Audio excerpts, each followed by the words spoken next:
In his garden, Candide manages to find a tolerable existence through self-directed improvement and work.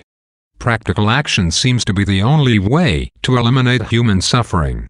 Each member of Candide's household finds a skill to hone and then uses it to contribute to the support of the household.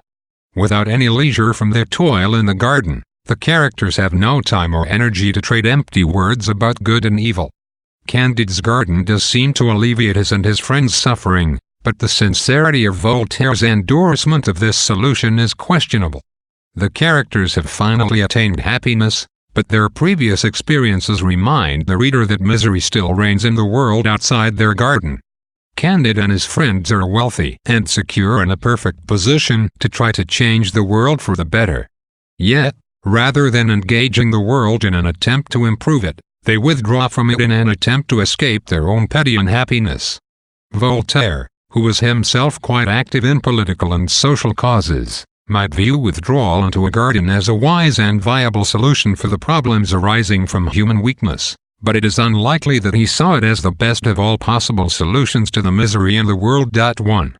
Discuss the significance of JQ's character. How does he fit in with Voltaire's general view of human nature?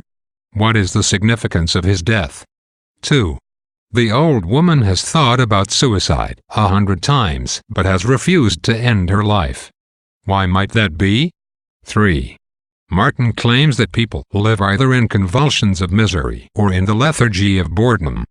Do the events of the novel support that statement? Is one of the two options worse than the other? If what Martin says is true, what does it imply about the value of social change and political activism? 4.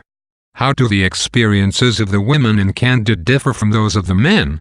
How do their reactions to those experiences differ from those of the men? 5. What does Voltaire think about European colonization of the Americas? Discuss the significance of the character of Cacambo and of Candide's encounter with the slave. 6. Does Voltaire agree with Martin's outlook on the world? Why or why not?